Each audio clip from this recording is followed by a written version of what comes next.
मुझे सख्त अफसोस है। मुझे कुछ ना कुछ फैसले तो करने ही थे। मैं वजह तो नहीं जानता, पर ऐसा होना ही था, मुझे यही लगता है। लेकिन आज मैं जहाँ खड़ा हूँ वहाँ मुझे महसूस होता है कि वो फैसले बहुत गलत थे। मुझे वो फैसले नहीं लेने चाहिए थे। बदकिस्मती से नहीं, भगवान का शुक्र है कि ऐसा हुआ। मुझे लगता है इसका फ़ायदा होगा, मुझे पूरे यकीन है। क्योंकि जब तुम यहाँ नहीं थी तो मेरे पास सोचने के लिए टाइम नहीं था। लेकिन आज मैं तुमसे मिल रहा हूँ तो मुझे मालूम है कि जो कुछ हुआ वो बुरा हुआ था। उसकी इकलौती वजह मैं ही था, उसके लिए कोई और जिम्मेदार नहीं था। मैं इसके लिए माफ़ी मांगता हूँ। मुझे अपने किए पर अफसोस है।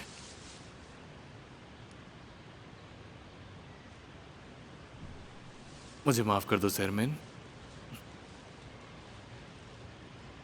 मैं तुम्हारे साथ दोबारा काम करना चाहता हूँ। चलो ना फिर से मिलकर काम करते हैं प्लीज़।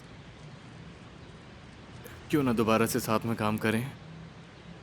मुझे इस बात की बिल्कुल परवाह नहीं है कि काम अच्छा होगा या फिर बहुत बेकार होगा। जैसे कोई नौसिखिया होता है ना, जो इंडस्ट्री में नया नया आता है, मैं पैसे के लिए उसी की तरह हम दोनों के लिए काम करूंगा। तुम्हें मुझसे कभी भी कोई प्रॉब्लम नहीं होगी, ये मेरा वादा रहा तुमसे। ये बहुत ही अच्छा कदम है।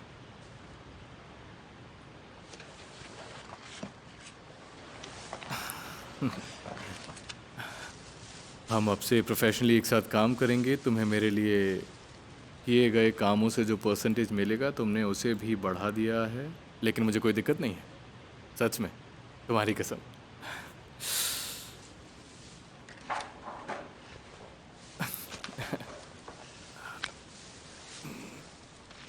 हर पेज पर साइन करना है।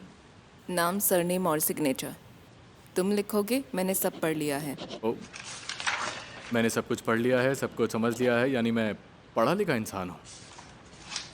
ठीक है, और अगर तुम मेरे जोक्स पर नहीं हंसोगी तो मैं बुरा बिल्कुल नहीं मानूंगा।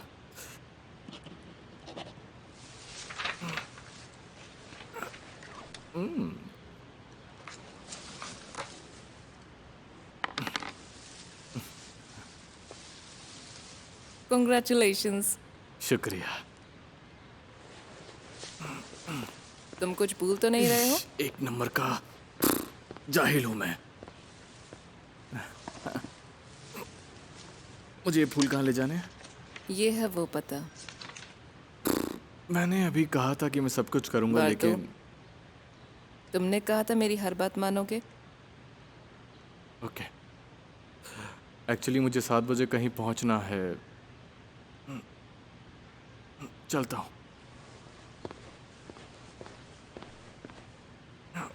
तुमने फूलों के पैसे दे दिए थे या फिर नहीं दिए थे? चलो खैर, मैं खुद देख लूंगा।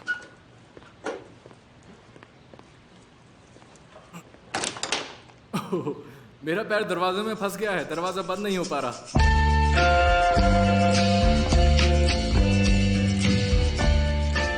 तुमने अभी अभी हाई स्कूल पास किया है। स्कूल में सारे लड़के तुम्हारे दीवाने थे, लेकिन ये सच है कि अब वो दिन गुजर चुके हैं। अब तुम्हारी इच्छा होती होगी कि तुम भी शादी करो और तुम्हारे अपने बच्चे हो। लोग शादी की प्रपोजल लेकर तुम्हारे पास आते होंगे और तुम सोचती होगी कि मैं कभी भी अरेंज मैरिज नहीं करूंगी। लेकिन फिर एक दिन जेसन ममोन नाम का शख्स आता है।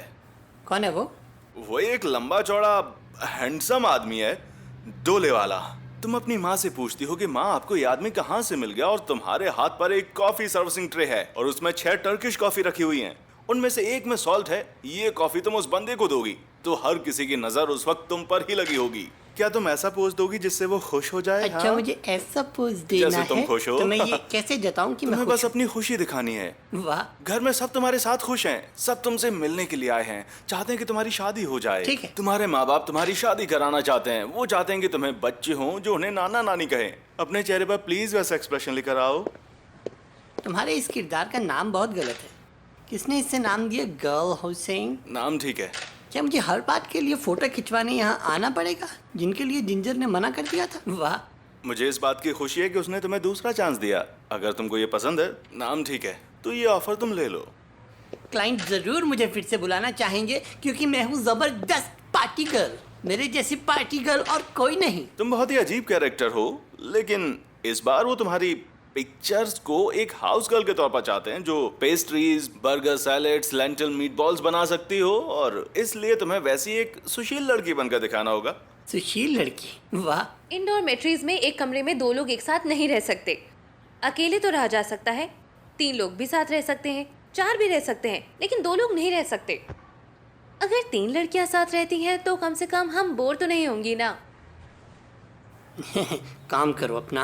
आप रात 11 बजे के बाद घर में नहीं घुस सकते। आपके घर कोई मेहमान नहीं आ सकते। पुरुष लड़कियों की डॉर्मेट्री में काम नहीं कर सकते और ना ही महिलाएं पुरुषों की डॉर्मेट्री में। क्या इस तरह दुनिया चल सकती है? अब तो मेरी नज़र में डॉर्मेटरी की शक्ल ही बदल गई है। तो ये ऑफर तुम ले लो। मैगमिक, तुम्हारी ड्रेस कुछ ज्यादा ही सेक्सी लग रही है। काम करो अपना। डियर, अगर तुम नहीं चाहते कि मैं सेक्सी लगूं तो फिर तुम्हें ये फोटोशूट मेरे डैडी के फ्यूनरल पर ही करना पड़ेगा। लगता है radio and TV regulation committee के तुम लोग जाओ आ गए। जाकर अपनी ड्रेस बदल लो, ठीक है? ये जगह वाकई बहुत अच्छी है। अगर उन्होंने ये पार्ट तुम्हें नहीं दिया तो मैं उनको गोली मार दूंगा। मुझे कातिल बनना मंजूर है।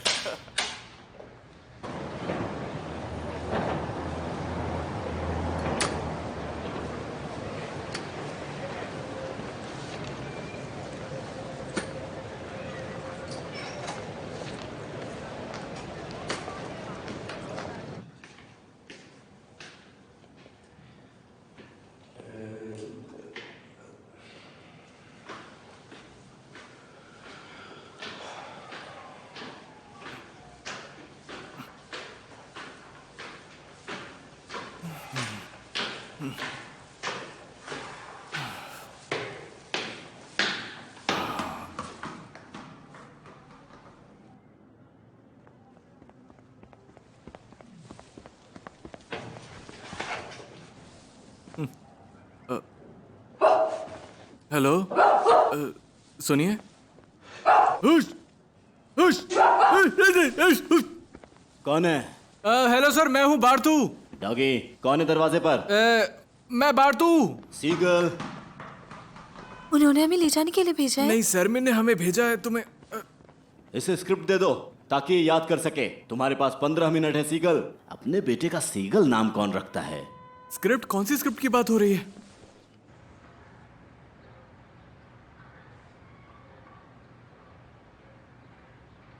मैं बस यूं ही आप लोगों से मिलने चला आया। ठीक है। मैं आपको परेशान तो नहीं कर रहा हूं ना? नहीं नहीं, ऐसा नहीं है। नहीं, ऐसा नहीं है।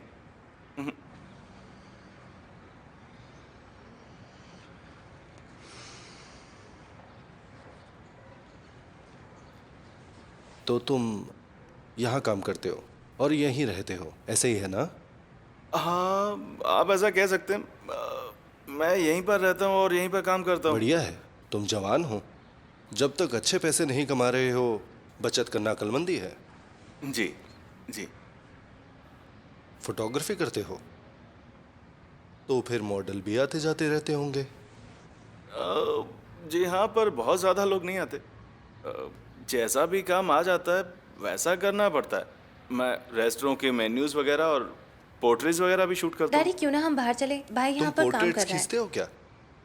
देखिए, मैं यहाँ पर लोगों की चेहरे की तस्वीरें खींचता हूँ और फिर उन तस्वीरों को अपने आर्ट से मेल कर देता हूँ।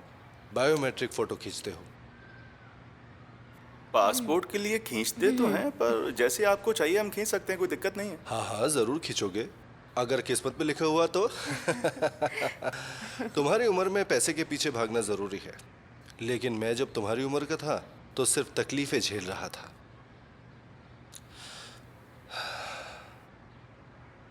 डियर एर्दी, असल बात यह है कि मैं यहाँ तुम्हारा शुक्रिया अदा करने आया हूँ। ये लड़की यहाँ तुम्हारे साथ ही रह रही है, ये तुम्हारे भरोसे ही है। आप ऐसा मत कहिए। तुमने जिस्म के लिए जो कुछ भी किया है कोई वैसा नहीं करता। मैंने इसके लिए कुछ नहीं किया। ऐसा मत कहो, तुमने मेरे लिए बहुत कुछ किया है अर्दी भाई। मैं तुम्हारा कर्ज नहीं चुका सकती। बेटा देखो, तुम मेरी बात को गलत मत समझना। एक बुजुर्ग के तौर पर मेरी सलाह है, अगर अच्छा करोगे तो दूसरे भी ऐसा करेंगे, और तुम अच्छा करोगे तो बदले में तुम्हें अच्छा ही मिलेगा। तुमने इस बच्ची के लिए जो कुछ किया है, दूसरे लोग तुम्हारे साथ भी वैसा ही करेंगे। दुनिया इसी तरह चलती है। तारकन के पास एक एल्बम थी, क्या नाम था कुजू कुजू। उसका? या कालाश्रम। कर्मा। हाँ, कर्मा, यही नाम था। कर्मा बहुत जरूरी है। कर्मा की अहमियत है। तुम्हारी बहन यहाँ पर है? हाँ है, मेरी बहन तो यहीं पर ही है। आप क्या पियेंगे डैडी, बताएंगे? मैं दूध वाली कॉफी पीऊंगा बेटा। अरे पेलिन, ओ बेटा, मैं तुम्हारे बारे में ही पूछ रहा था। मेरे डैड। हेलो अंकल, कैसे हैं आप? तुम्हें देखकर और अच्छा हो गया। आओ बैठ जाओ। मुझे कहीं जाना है अंकल। तुम ऐसे कैसे चली जाओगी? मैं चली जाऊंगी, आप देखते रह जाएंगे।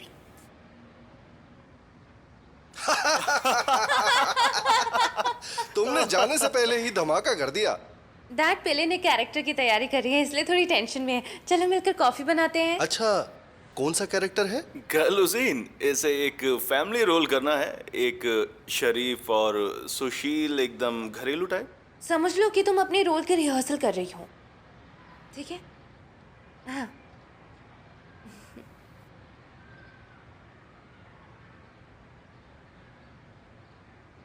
मैं आपके लिए कॉफ़ी लेकर आती हूँ। आप कैसी कॉफ़ी पीना चाहेंगे? दूध के साथ। दूध के साथ।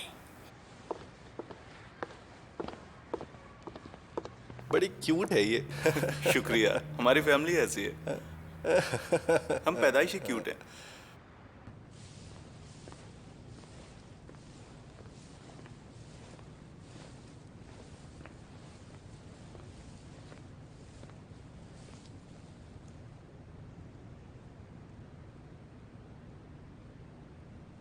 आप एक्टर हैं क्या?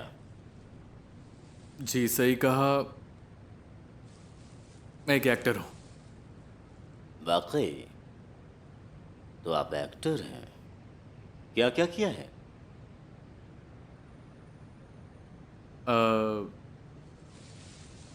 मैं एक प्ले में था, नाम था dealer's choice in Cantor theatre, और उसके लिए मुझे एक प्रॉमिसिंग यंग एक्टर का अवार्ड मिला था। करियर भी यहीं से शुरू हुआ। फिर 2010 में मुझे गोल्डन ऑरेंज विद कॉगन लुक मिला। पता नहीं है आज भी मिलता है या नहीं मिलता। इसके अलावा मुझे comedy actor of the year award मिला। फिर उसके बाद मैंने यलन दुनिया में ऑर्कन का कैरेक्टर किया था, जिसके लिए मुझे मिला गोल्डन बटरफ्लाई अवार्ड। फिर उसके बाद मुझे दिया गया सादरी एलिसिक अवार्ड्स। मुझे प्रॉमिसिंग एक्टर अवार्ड 2 बार मिल चुका है। इनके बीच 5 साल का फ़र्क था, 2005 और 2010। कुछ अजीब नहीं है? मेरे साथ सेक्स करोगे? क्या? मान लो मैं बिस्तर पर लेटा तुम्हारा इंतजार कर रहा हूं, तुम क्या करोगे? मुझे तुम्हें बताना पड़ेगा कि क्या करना है। मुझे तुमसे मिलने की हसरत हो रही है और तुम मुझे सुना रहे हो कि तुम्हें क्या क्या अवार्ड मिल चुके हैं। मुझे तुम्हारी ये घटिया बातें नहीं सुननी। ये बेवकूफ़ी है ना? क्या तुम्हें ऐसा नहीं लगता है? तुम मुझे अपने अवार्ड्स की कैफियत दे रहे हो, वो जो वादे किए थे उनका क्या हुआ? कहाँ हैं वो? हाँ, थिएटर वादे नहीं करता। ये एक थिएटर कंपनी है, कोई इलेक्शन कैंपेन नहीं, समझे? तो बताओ मुझे, क्या लोग हमारे काम की वजह से हम पर यकीन करें या उन्हें हम बेवकूफ़ बनाते रहें ऐसे ही? मुझे लगता है दोनों बातें एक ही हैं। जोर से बोलो, जोर से, समझ नहीं आ रहा। मुझे लगता है कि दोनों बातें एक ही हैं, क्योंकि अगर हम चाहते हैं कि कोई हम पर यकीन करे तो हम उसे सब कुछ सच सच बताएंगे। सच बताना हमेशा आसान नहीं होता, तो हम झूठ बोलते हैं। तो क्योंकि सच के साथ थोड़ा बहुत झूठ भी मिला होता है, तो हम लोगों का पूरी तरह से बेवकूफ़ नहीं बनाते हैं। हम असल में ख़ुद को बेवकूफ़ बनाते हैं, और एक्टिंग हम इसी को कहते हैं, ख़ुद को बेवकूफ़ बनाना। तो मुझसे कोई झूठ बोलो।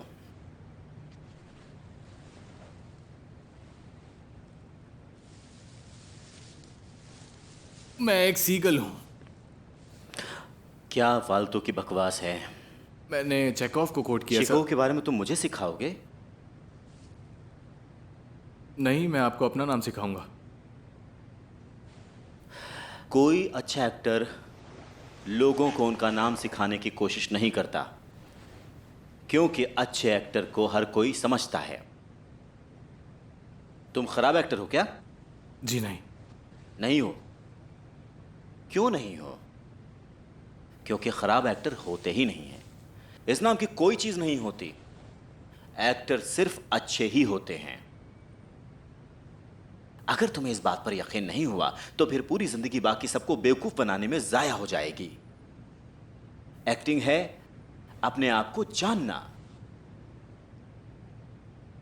तुमने जो अवार्ड जीते हैं उनकी लिस्ट मुझे सुनाने से बेहतर यह होगा तुम मुझे राजी करो कि मैं तुम्हें इस प्ले में क्यों लूं। बताओ मुझे मिस्टर सीगल। बार्तू। तुमने स्क्रिप्ट देख ली, उसे याद कर लिया? हाँ, मैं तैयार हूं। तो तुम तैयार हो? हाँ, मैं तैयार हूं। ठीक है, दफा हो जाओ बार्तू। चले जाओ, जाओ जाओ जाओ, अपने घर जाओ जाओ। सुन नहीं रहे हो क्या?